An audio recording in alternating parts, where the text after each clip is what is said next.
Bienvenido a Punch.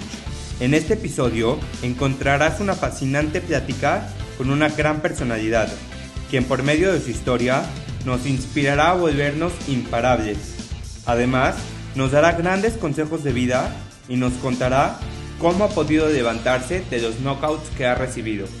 Prepárate para aprender y disfrutar. Esto es Punch y yo soy Elio Mizrahi. ¿Qué onda, Ponche? ¿Cómo estás? Bienvenido a un episodio nuevo de Punch. Hoy estoy súper emocionado porque oficialmente doy iniciada la tercera temporada de Punch, una nueva temporada con nuevos invitados, nuevos temas, así que me emociona muchísimo el invitado que tenemos para comenzar con esta nueva temporada. Álvaro Gordoa, ¿cómo estás? Bienvenido a Punch. Elio, contento de estar aquí empezando esta tercera temporada y a darle con todo aquí en Punch. Gracias por pensar en mí y un saludo a todos. Licenciado en Ciencias de la Comunicación, con especialidad en cine y televisión por la Universidad Anáhuac, Álvaro Gordoa cuenta con una maestría en Ingeniería en Imagen Pública y un MBA especializado en Administración Estratégica. Es socio y rector del Colegio de Imagen Pública. Durante su trayectoria, ha capacitado a más de 2,000 personas en el uso de la palabra, entre ellos políticos, artistas, deportistas, entre otros. Es autor de distintos libros como Imagen Cool, El Método Habla y la Biblia Godínez. Álvaro es un reconocido personaje en el mundo de la prensa, radio y televisión, que nos demuestra todos los días el verdadero significado del liderazgo. Pues bienvenido a Punch, me encanta tu trayectoria y me emociona muchísimo que estés aquí. No, pues yo agradezco muchísimo tan amable presentación de tu parte, Elio. Y bueno, como en todos los episodios, tenemos esta sección de preguntas llamada las 5D. Son 5 preguntas cortas con respuestas cortas para empezar a entrar en confianza y en el tema, ¿va? Nos vamos, adelante. Una palabra que te inspire. Poder. Tu momento favorito del día. Cuando me despierto. Tu libro favorito. El poder de la imagen pública de Víctor Gordoa. ¿Qué te gusta hacer en tu tiempo libre? Música. El mejor consejo que te han dado en la vida. Al buen profesional se le reconoce por sus resultados y no por lo que dice. Me encanta. Y bueno, Álvaro, ¿cómo defines la seguridad y el autoestima en una persona? Mira, finalmente la seguridad, eso es algo que los demás te dan, ¿no? O sea, finalmente es hacer sentir seguro a los demás y se convierte en un ciclo de abundancia donde tú también te sientes seguro. En el tema de la autoestima y que va relacionado con la seguridad, hemos escuchado muchas veces la frase cliché de que si estás bien por dentro, te vas a sentir bien por fuera. Pero pocas veces le escuchamos a la inversa, ¿no? También que si te ves bien por fuera y si te perciben bien, tú te sientes bien por dentro, generando este círculo virtuoso de abundancia. Entonces, en torno a la autoestima, tiene que ver con una autopercepción. Quiere decir, así como juzgas a los demás, cómo te juzgas a ti mismo. Y si tú finalmente terminas desarrollándote bien también hacia afuera y cuidando todas las formas y estímulos que estás mandándole al mundo, pues vas a tener buenos resultados generando seguridad en los demás. Por eso digo que la seguridad está más en los otros. Y en el momento que tú proyectas seguridad y confianza y los demás te dan ese trato, pues se alimenta la autoestima y son caramelitos a la propia seguridad. Entonces soy un enamorado de esas dos vías en torno a la abundancia, de me percibo bien porque los demás me perciben bien, hago sentir seguro a los demás y me siento seguro de mí mismo. Y es algo que está totalmente comprobado desde las neurociencias, de cómo el diálogo, la historia que nos contamos a nosotros mismos va muy relacionado con cómo nos tratan los demás y cómo como nos tratan los demás afectan ese diálogo interno. No, me encanta lo que estás mencionando porque creo que la palabra autoestima te lo está diciendo, ¿no? Depende de ti, no necesitas ninguna aprobación externa y cuando tú te sientes bien tanto por dentro como por fuera, lo proyectas y ayudas a que los demás pues sigan alimentando esa autoestima, ¿no? Y sí, y tú dices, tal vez no necesitas la aprobación externa, pero de todas formas te van a percibir. O sea, de todas formas te van a juzgar, de todas formas te van a aceptar o a rechazar, de todas formas van a tratarte con prejuicios positivos o negativos y estamos a merced de lo que los demás nos perciben. Por eso la importancia de la imagen. Entonces, tal vez no lo necesitas, pero es inevitable que te vayan a percibir, ¿por qué mejor no controlar esa buena percepción para que lo que opinan los demás de ti sea positivo y eso alimente también tu estima, tu autoestima, tu ego en el buen sentido de la palabra, que a veces se confunde la palabra ego con los vicios del ego, ¿no? Con el egoísmo, la egolatría, el egocentrismo, no, y estamos hablando del self, tal cual, quién eres tú y tu estima, y es bueno tener esos caramelitos al ego cuando alguien te dice, sí, estás contratado, sí, te acepto, vaya, hasta en cuestiones como el ligue o caerle bien a la gente, el likability en general, sí, no lo necesitamos, pero vaya que se siente bonito y también ayuda a la autoestima. Me encanta lo que mencionaste. Y bueno, en Punch me gusta conocer de mis invitados, conocer por qué han logrado todo lo que han logrado, irme desde la raíz, desde la persona. Así que vámonos a tu infancia. ¿Cómo eras de niño? ¿En qué soñabas? Inquieto y muy curioso. Siempre me lo dijeron mis papás, que era una persona que desde que empezó a razonar un poquito más en independencia, siempre cuestionaba. Sé que es normal en los niños que hagan haciendo preguntas de por qué el cielo es azul y de esa índole, pero mi madre me dice que siempre lo llevaba a un extremo más allá de no poderme quedar con las dudas. Y eso yo creo que me ha hecho crecer mucho en conocimientos y después aplicar ese conocimiento, porque pues, va a ser invariable que si tienes un conocimiento, después lo utilizarás en algo en la vida. Entonces yo siempre fui extremadamente curioso y eso a veces normalmente se encaminaba bien o se encaminaba mal, ¿no? O se percibía mal en el sentido de que se notaba a veces, ya lo puedo decir un poco más en la primaria más alta o en la secundaria, algunas figuras de autoridad lo tomaban como reto, porque yo era el clásico, no quiero decir nerd, pero sí curioso, de que si íbamos a ver algo de historia o de literatura o de geografía o de algo en general en la secundaria, yo llegaba con conocimiento previo, pero porque disfrutaba retar a los profesores, ¿no? Que decían un concepto y yo les decía otro y después se los comprobaba.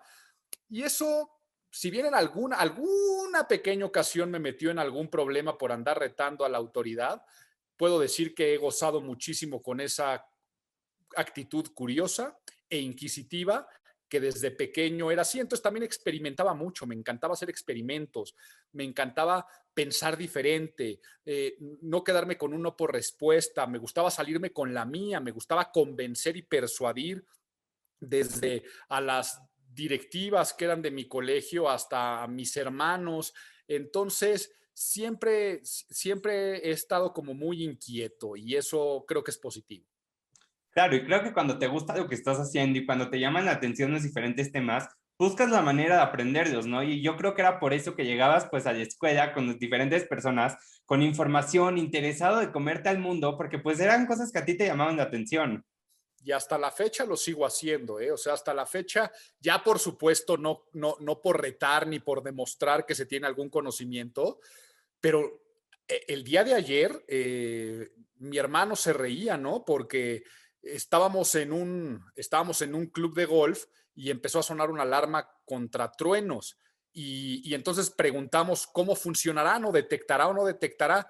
Y normalmente las pláticas se quedan ahí, pero yo después en la tarde fui a buscar a un ingeniero que me explicaba cómo funciona todo el sistema y pedí que me subieran a la azotea y que cuánto costaba un sistema de ese tipo. Y tal vez mucha gente dice, qué manera de perder el tiempo o hasta de molestar a la gente de algo que, pues vaya, tú no eres ingeniero en cuestiones de tormentas, pero es que así soy, así es mi personalidad. De repente estoy a medianoche y digo, ¿por qué esta palabra significará lo que significa? ¿Cuál será su raíz? Y no puedo dormir hasta satisfacer la curiosidad de investigar esos temas que podrán ser irrelevantes, pero que es una sed de curiosidad que desde pequeño la tengo. Claro, y de nunca detenerte, de siempre ir más allá de lo común. Así es. Y bueno, decides estudiar comunicación con especialidad en cine y televisión, pero ¿qué te llevó a tomar esta decisión? Que no existían estudios formales de imagen pública. Cuando yo soy segunda generación del negocio de imagen pública, Víctor Gordoa, mi padre y fundador del grupo Imagen Pública, cuando era un negocio de un solo hombre, esa misma curiosidad de la que te hablo, hizo que libro que llegara a mi casa, yo de adolescente, me lo leía, escuchaba lo que decía mi padre o los cursos que tomaba y quería aprender acerca de eso y me apasionó y me fascinó el mundo del manejo de la percepción. Por lo tanto, yo ya sabía que quería continuar con el negocio familiar desde los 16, 17 años, querer trabajar con mi padre, pero no había en todo el mundo en donde poder estudiar a ningún nivel algo formal en el tema de la imagen pública. Entonces, lo que más se parecía y se asemejaba era la carrera de comunicación. Pero yo desde el primer semestre ya trabajaba los veranos en el negocio familiar y a partir de mi primer año de universidad, o sea, en el tercer semestre, ya trabajaba medio tiempo en los temas de imagen pública. Y al terminar la universidad es cuando empezamos a fundar el Colegio de Imagen Pública y viene la maestría y ya pues el resto es historia del desarrollo también del Colegio de Imagen Pública, que si hubiera existido una licenciatura en imagología, pues no tengo ninguna duda que es lo que hubiera estudiado en su momento. Claro, la imagen pública es una parte muy importante en tu vida, pero ¿en qué momento consideras que entró esa pasión por ti que dijiste de aquí soy?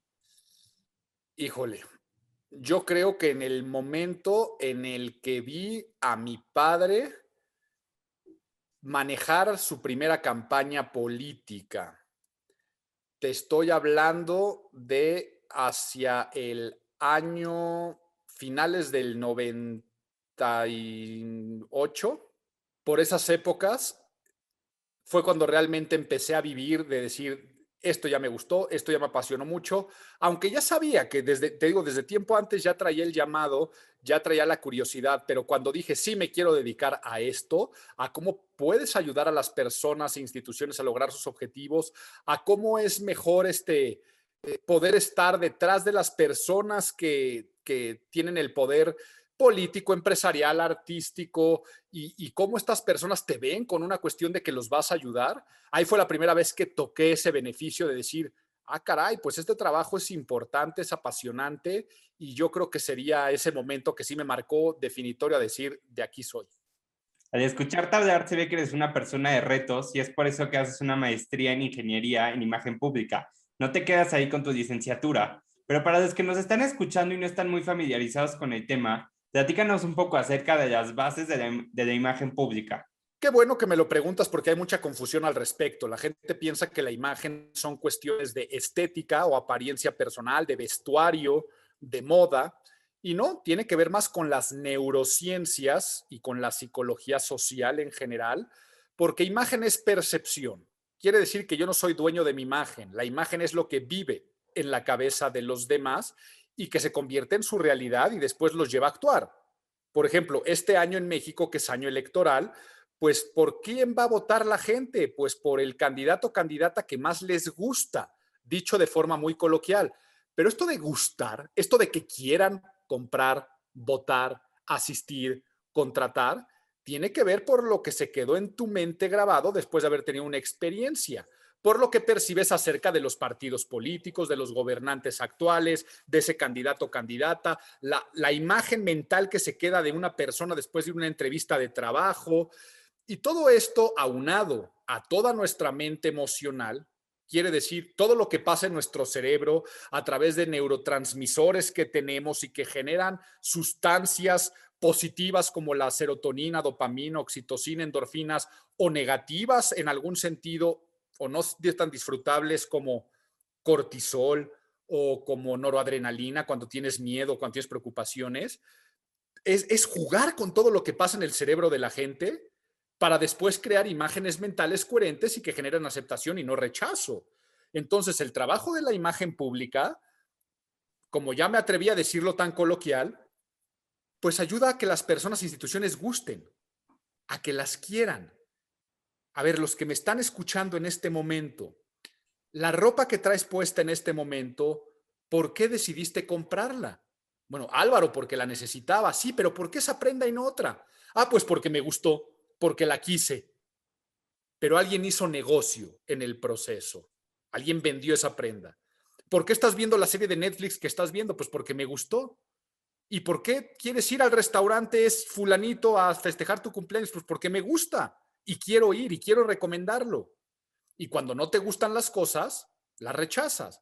Entonces, el consultor en imagen pública, con esta inevitabilidad de estar percibiendo, tenemos el proceso controlado para que si te contrata el que vende ropa o el que produce serie de Netflix o el que va a contratar en una entrevista de trabajo o el que yo qué sé, puedas hacer que exista una aceptación final por lo que se quedó en la mente de los demás. Por lo tanto, eso es imagen y la gente piensa que nos dedicamos a dar consejos de vestuario y maquillaje, que claro que eso también genera parte del proceso de percepción, pero muchas cosas más también lo hacen. ¿Y de qué manera podemos implementar las bases de la imagen pública en nuestra vida diaria? Mira, en todo lo que hagamos es un proceso de intercambio de estímulos y siempre alguien va a estar percibiéndonos. Entonces, no importa si eres un estudiante y tienes tu examen de presentación de grupo oral, pues te va a percibir el maestro y te va a poner una calificación. Pero si vas a conocer a tus nuevos suegros, también te van a percibir. O si vas a ir a un antro y quieres ligarte a alguien, pues ese objeto de tu deseo y pasión carnal también te va a percibir. Entonces, en nuestra vida diaria, siempre alguien va a estar percibiendo, sacando juicios, aceptando o rechazando. Es inevitable que nos perciban. Si es inevitable, ¿por qué mejor no tener una estrategia controlada, coherente y a través de profesionales que te pueden ayudar, o bien estudiando las bases de la imagen pública, o simplemente de manera autodidacta, pues leyendo libros y viendo tutoriales y decir, pues esto me funciona como causa para producir el efecto que deseo? Y bueno, eres socio y rector del Colegio de Imagen Pública, pero platícanos un poco cuál es la principal diferencia entre este con otras universidades. Primero, que somos la primera facultad de imagen pública en el mundo. Eso es lo primero, ¿no? Fuimos los creadores de la norma de competencia laboral, o lo que es lo mismo, la profesión. Para ser consultor en imagen pública necesitas una cédula profesional para ejercer. No puedes ir por la vida diciendo que eres abogado o abogada o médico si no tienes una cédula profesional y algo que te avale. Pues bueno, México fuimos pioneros, primer país en el mundo que tiene una norma de competencia laboral, una cédula profesional, y de México partió para el resto del mundo. Entonces, lo primero que nos diferencia es que fuimos los creadores, que fuimos los pioneros y que cualquiera que haya continuado forzosamente tuvo que ser egresado del Colegio de Imagen Pública. Eso uno. Segundo, planes de estudio con derechos de autor. Ninguna otra universidad puede poner los estudios de imagen pública como tal porque están protegidos. ¿Para qué? Para garantizar esa misma norma de competencia laboral. Porque finalmente así lo dictaminó la Secretaría de Gobernación dentro de su selección de profesiones, que no cualquiera puede certificar a otros como consultor en imagen pública. Entonces, ese blindaje es lo que nos da a nosotros y que única y exclusivamente nos dedicamos al tema de la imagen pública. Una licenciatura, una maestría, un doctorado y sí, varios diplomados en diferentes áreas de la imagen pública, como también masterclasses y talleres, pero no nos salimos de nuestro tema de especialidad. Por lo tanto, para imagen, pues el Colegio de Imagen Pública. No, me encanta escucharte hablar porque se nota la pasión que tienes por el tema y las ganas que le echas al proyecto todos los días. Pues muchas gracias. De eso se trata en esta vida, de hacer las cosas con emoción, quiere decir que es emocionante. Los problemas transformarlos en retos, en vez de decir qué pesada está mi semana, decir qué emocionante está mi semana y cuántos retos tengo yo que llevar a cabo en esta semana. Y sobre todo pensar que te gusta lo que haces, que eres feliz con lo que haces y ya las ganancias económicas y el prestigio profesional, que son cosas muy bonitas, son consecuencia de hacer lo que te gusta. Me encanta. Durante tu trayectoria has escrito diferentes éxitos como Imagen Cool, El Método Habla, La Biblia Godínez, pero ¿cómo es que encuentras esta nueva pasión en escritura y por qué decides compartir tus conocimientos por medio de libros? Mira, esos son los 3 libros que tengo publicados. Este año, de hecho, la semana pasada le entregué a mi editorial mi cuarto libro que sale publicado, yo creo que por el verano saldrá publicado. Y esos son los que están publicados, porque tengo otros que son papers académicos de investigación a nivel de tesinas, porque como rector del Colegio de Imagen Pública fomentamos la investigación y con alumnos a nivel doctorado. Es más, si yo aquí sé que estamos en un podcast, pero tú, Elio, que me estás viendo en video y te enseño todo, pues aquí dice producto y voto de calidad, productos y votos. Entonces, todo esto es pura bibliografía académica de la ciencia de la imagen pública que constantemente estoy escribiendo o revisando o aplicando o colaborando. Entonces, El academicismo ha vivido en mí con esta curiosidad que te decía. Y dentro de esta curiosidad, siempre me ha gustado la escritura y siempre me ha gustado la redacción. Y a nivel creatividad, cada vez que me viene una idea, la apunto. Y una vez que la apunto, no me freno y la empiezo a desarrollar y las termino en artículos. Escribo también para muchas revistas y otras revistas también y journals publicables. Entonces, si bien esos 3 libros están publicados y vendrá el cuarto, constantemente tengo un libro en la cabeza desarrollándose o algún concepto. No te puedo decir cómo surgió, porque no me acuerdo la primera vez que me haya sentado enfrente de un procesador de texto a escribir algo, pero generalmente lo hago por mí y no por un lector. Eso es bien curioso. Ya después, si alguien lo quiere leer, me encanta. O si alguien lo quiere consumir, y qué bueno, ¿no? Por ejemplo, el Método Habla es el libro de hablar en público en español más vendido de todos los tiempos. Es un sistema de capacitación para hablar en público y ningún libro en español. Si hay otros autores de otras lenguas que han desplazado más textos de hablar en público, pero el Método Habla se convirtió en bestseller. Pero la realidad, yo lo que hice fue lo que hago constantemente, que es ayudarle a otras personas a hablar en público, pues lo quiero dejar plasmado en un texto. Y un editorial dijo, oye, pues está increíble, me gusta, te lo publico, qué bueno. Y si se convirtió en best y long seller, pues qué maravilloso, pero eso finalmente es una consecuencia, no es algo que yo ande buscando, te soy totalmente sincero. No, me encantó que mencionaste que todas las ideas que te llegan a la mente las apuntas y no te frenas. Y creo que esa constancia es lo más importante para poder lograr nuestros sueños, ¿no? ¿A cuántos no se nos han ocurrido ideas y las dejamos ahí en el cajón? Pero creo que la constancia de hacer las cosas tangibles y de hacerlas una realidad, pues es la clave del éxito. Correcto, mira, desear no cuesta nada, pero deseos sin acciones se quedan en meras intenciones y hay mucha gente que se queda nada más en el a mí me gustaría, ¿no? O sea, siembran un deseo, pero después no lo cultivan con la razón. O sea, ¿qué tengo que hacer para esto que deseo? ¿Qué aprendizaje, qué habilidad necesito? ¿Cómo me capacito? Y luego no lo cultivan con la razón y no lo cosechan con la voluntad. Y la voluntad es esa autopatada que te das en el trasero todos los días para decir qué voy a hacer para conseguir aquello que deseo, ¿no? Y entonces sí, hay que estar movidos, hay que estar activos, hay que estar presentes, hay que estar conscientes, no hay que procrastinar y hay que saber que sí, es muy bueno y muy bonito de repente echarte a ver la serie de Luis Miguel en Netflix, yo qué sé, pero siempre y cuando no le estés dando prioridad a andar viendo gatitos en Instagram cuando realmente tú deseas algo mayor de tu vida. Entonces hay que también saber dónde centrar nuestra atención porque solamente se crea aquello que se atiende. Y bueno, platícanos ahora un poco de tus hacks como persona. ¿Cómo es tu rutina diaria? Mi rutina diaria, me despierto y lo primero que hago es responderme 2 preguntas y es la primera, ¿eres feliz? Y la segunda es, ¿qué vas a hacer el día de hoy para conseguir aquello que deseas? Si la respuesta es no, no soy feliz, en ese momento medito y reflexiono qué tengo que hacer para que el día de mañana o a la brevedad pueda responder que sí soy feliz. Pero normalmente me despierto, eres feliz y respondo que sí, porque voy trabajando con eso que voy acarreando.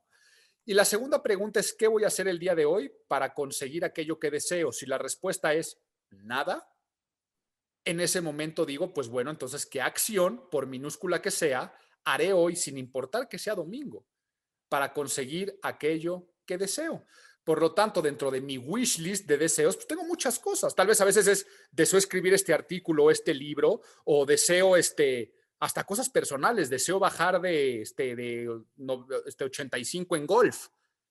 Pero entonces pueden ser deseos de toda índole para decir, hoy no va a pasar en el día que no haga una acción para conseguir de toda mi wish list acercarme un poco más a eso que deseo y perfeccionar. Entonces, esa es mi primera rutina. Ya una vez que dije eso, ¿eres feliz, sí o no? ¿Y qué vas a hacer el día de hoy para conseguir aquello que deseas y que se convierta en mi meditación? Lo que hago es bañarme con agua fría y escuchando música. Está comprobado que el agua fría activa el sistema circulatorio, nos despierta, nos pone alertas y nos saca con una actitud totalmente diferente ante la vida. Agua caliente únicamente para relajarnos y que lo que después nos vamos a poner es la pijama, si algún día me bañaré en la noche. Entonces, bueno, omití la parte de los días que hago ejercicio. Hay veces que tengo mi rutina de hacer ejercicio mínimo 3 veces a la semana, hacer alguna actividad que me llegue a sudar rico. Y son diferentes actividades las que hago, ¿no? Ya después me baño, escucho música y luego me visto en base a la psicología de la ropa. Quiere decir, no cómo me veo, sino qué mensajes estoy enviando a los demás, pero qué mensajes me estoy enviando a mí mismo. Entonces, depende a mi agenda, es si me quiero empoderar, cómo me visto, si quiero estar más creativo, cómo me visto, si quiero estar más relajado, cómo me visto. Y esa sería mi parte de rutina. Para después trabajar, mi agenda es muy flexible, mi agenda se mueve mucho, estoy de una cosa a otra saltando, pero cada vez que me encuentro con tiempo libre y tiempo disponible, generalmente lo que hago es cultivar la razón en algo y ahí es donde me pongo a estudiar. Son mis periodos de estudio que me encanta, porque no lo veo como una obligación, sino es cuando decir, tengo un tiempo disponible para seguir leyendo mi libro, entonces saco mi Kindle o para seguir escuchando este audiolibro podcast que tenía y entonces ahí voy ejercitando la razón y voy aprendiendo. Eh, para después, soy una persona que una vez que se hace de noche, ya me gusta relajarme, ya me gusta dejar que la melatonina actúe en mi cuerpo y no distraerme mucho para poder conciliar el sueño temprano. Por tanto, una vez que se hace de noche, lo que hago ya es relajarme en casa, aprovechar a la familia, cenar ligero y dormirme temprano y nuevamente leer un poco más por las noches. Y algo de ocio, ¿no? Pues sí, me gusta ver alguna serie de Netflix o me gusta algo así, pero sí soy un enamorado de dormir temprano porque es la única forma de despertar temprano. Yo normalmente a las 5 o 5 y media de la mañana, depende del día, ya estoy activo. Me encanta. Ahorita que mencionabas del método habla, creo que uno de los mayores miedos en la juventud es hablar en público. Pero ¿por qué consideras que es tan importante aprender esta habilidad? Harvard hace un estudio que se llama MBA Topic Recruits de cuáles son las habilidades interpersonales que más ayudan a crecer a los egresados de su MBA. Y desde que hacen el estudio, hablar en público es la número uno. Y después Harvard sacó los estudios y los llevó un poco más allá de ¿y por qué se daba esta razón? Y es que saberte expresar en frente de los demás se relaciona con liderazgo y mayor capacidad de liderazgo. La gente percibe a las personas que saben hablar en público como mayor capacidad de organización, mayor eficiencia, mayor inteligencia y por lo tanto, si te das cuenta, cualquier cosa que te propongas en la vida, es normal que le van a dar prioridad a la persona que se considera más eficiente, más organizada, más líder, más inteligente, más preparada en muchos aspectos. Entonces, es importantísimo para saber transmitir nuestros mensajes y convencer a los demás, persuadir en cualquier cosa en la vida. Hay frases que tan trilladas o clichés que dicen en el pedir está el dar o verbo mata carita. Y es una realidad. O sea, la realidad es que en la manera como tú te expresas con las palabras, puedes llegar a convencer, a enamorar, a persuadir, a seducir, a tener mejores relaciones interpersonales, a informar mejor, a establecer mejores metas en común y por lo tanto satisfacer muchas necesidades que se convierten en un valor agregado contra el otro que mejor se queda calladito o que no se sabe expresar o que no tiene ese arrojo de poder ganarse a una audiencia. De acuerdo. Y eres una persona que está muy en contacto con la juventud, pero ¿cuál consideras que es el mayor reto que nos enfrentamos como jóvenes y cómo lo podemos cambiar? Te lo digo así, tan directo y tan puntual, cuál es a mi parecer el principal reto que tienen los jóvenes y es un reto de actitud. Empiezo por lo positivo, están en la mejor época para conseguir lo que desean. Eh, Se les considera la generación Einstein en el sentido de que tienen todo el conocimiento a un clic del que quisieran. Hoy más que nunca es fácil tener acceso a la información, a la capacitación. Viven en la época de los podcasts, de los audiolibros, viven en la época del streaming, de la educación a distancia. Tienen todo para en la época de la colaboración, de poder asociarte con una persona que está del otro lado del mundo. Entonces es una maravilla. Y además son una generación, y estoy hablando desde el millennial alto no tanto, más la parte del millennial ya más tardío y por supuesto centennial o generación Z, también tienen una actitud sumamente humanista, quiere decir regresar a generar un impacto positivo a nivel social, a ser y querer ser otra vez dueños de sus tiempos y espacios, quiere decir, trabajo para mí y para desarrollarme a mí y a la sociedad, o sea, no me ancles a una oficina, a un horario fijo, a una jerarquía muy rígida. Entonces, eso es muy bueno y muy positivo. Pero en contraparte, ¿cuál es el reto? El reto es que hace falta paciencia, hace falta constancia y hace falta meritocracia. Y explico las tres. O sea, si no tienes paciencia y constancia, mejor renuncia a tus sueños. ¿Ok? Porque así tú quieras ser influencer TikToker, o quieras ser músico, o quieras ser abogado o abogada, o quieras ser el futuro presidente o presidenta de este país, o quieras ser empresario de cualquier área, no va a ser a un clic. ¿Ok? Sí, a un clic tienes la información, pero la vida no está a un clic. Paciencia y constancia, y si no, renuncia a ese sueño. O sea, no te vas a convertir en músico famoso de la noche a la mañana cuando tal vez ni siquiera tienes las habilidades de haber repetido la misma acción tanto tiempo y de generar una base para crecer. Entonces, les hace falta paciencia, les hace falta constancia y les hace falta meritocracia. Y la meritocracia es pensar que se merecen todo sin antes haber dado algo a cambio. ¿Ok? Es decir, como el mundo me ha dado todo, como sé que si yo quiero en este momento encontrar tal contenido, ver tal video y lo voy a encontrar aquí, si no lo encuentro me enojo y digo, caray, es que ¿por qué no está eso? Y eso mismo ha hecho muy poca tolerancia a la frustración, que ante cualquier cosa que les dicen que no, o no se pudo, o no salió el negocio, o me tropecé y me raspé un poquito, viene el llanto. Y sé, esto es analogía, por favor, no estoy diciendo que sea una generación más llorona, sino estoy diciendo que tal vez yo como generación X, pero igual lo veo en mis padres, baby boomers, o en mis abuelos tradicionales, me doy cuenta pues que nosotros teníamos una total tolerancia a la frustración aunque no quisiéramos. ¿Por qué? Porque yo si hablo de mi infancia, pues si yo de repente en mi infancia me gustaba una caricatura, no me quedaba de otra más que esperar la hora del día de la semana y sentarme, y si de repente mis papás me decían, pues ya nos vamos a casa de los abuelos, pues no le podía poner pausa y me lo perdía y ya no sabía qué iba a pasar. Y tenía una tolerancia a la frustración constantemente. Y así te lo podría decir no solamente con eso, sino, no sé, Elio, qué edad tengas tú, pero te lo puedo apostar que a tu edad, no existían las redes sociales. No existía Facebook, Twitter, YouTube. Yo no tenía teléfono celular a tu edad, te lo puedo apostar. Entonces, si yo de repente quedaba de ir a un lugar con alguien, pues decía, pues nos vemos a las 3 en tal lugar, ¿no? O en las épocas que salía de noche, yo me acuerdo con mis amigos de la universidad, pues nos vemos en tal antro hoy. Y llegabas y no sabías si habían entrado, si no habían entrado. Adentro tenías que buscarlos, preguntar, moverte, oigan, no han visto. Si alguien no llegaba, decías, pues no llegó, quién sabe qué habrá pasado. Y no estoy diciendo que mis épocas hayan sido mejores, no, qué terrible, qué maravilla que al día de hoy puedes ir en WhatsApp, oigan, ¿dónde están? Aquí estoy, te facilita la vida.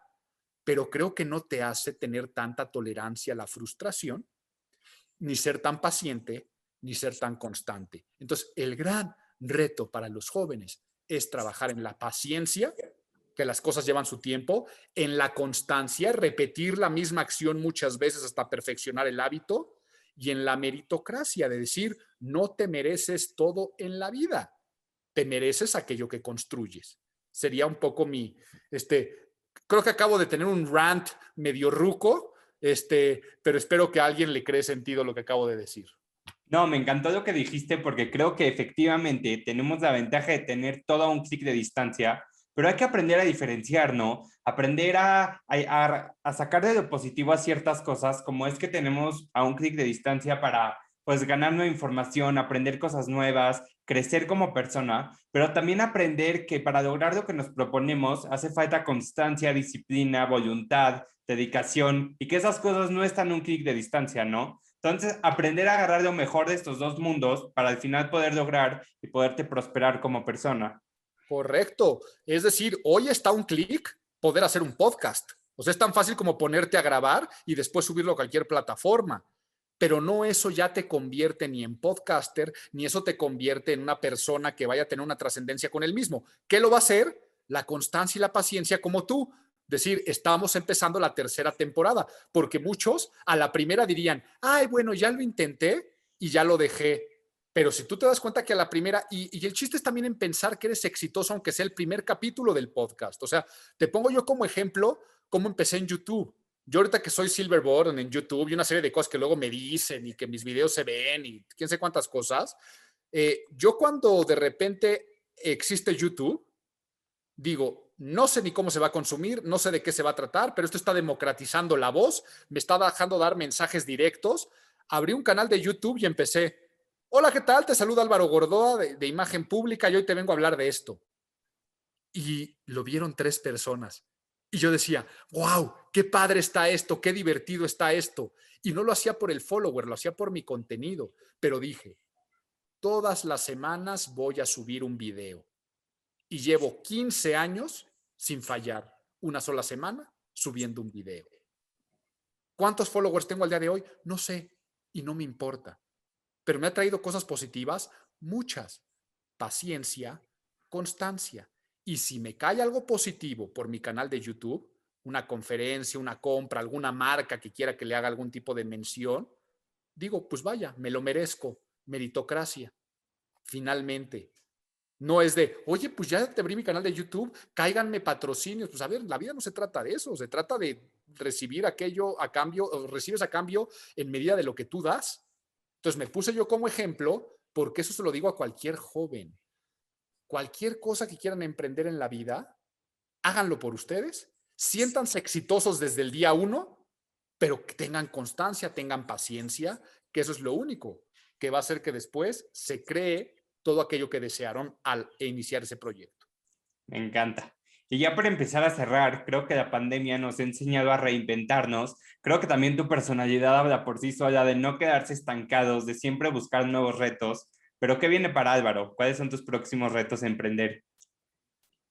Pues lo primero, el aprendizaje de la pandemia, de cómo regresar al colegio de imagen pública, pero sin regresar a lo que era antes. Sabemos que las fronteras se rompen, que se hace todo más dinámico y el colegio de imagen pública, si bien nosotros fuimos pioneros de educación a distancia síncrona, por ejemplo, hace 7 años, cuando Zoom era desconocido y nada más había 1 millón de usuarios, nosotros ya teníamos plataforma Zoom, fuimos los primeros en México en dar clases a través de Zoom con nuestro campus global, pero ya llevábamos 4 años dando clases a distancia en otra plataforma. Por eso a nosotros no nos tocó desprevenidos y le pudimos llevar a los 800 alumnos, si bien de los 800 ya 400 estudiaban a distancia, pues al resto pasarlos a distancia fue muy fácil. Entonces, si bien ya teníamos eso, ahora sabemos que la educación tiene que ser totalmente autónoma. Alguien que estudie la licenciatura en imagen pública regresando va a poder estudiar ya sea presencial o a distancia o de una manera autónoma a su propio ritmo. ¿Qué es esto? Antes el alumno tenía que asistir a clase de 7 en la licenciatura.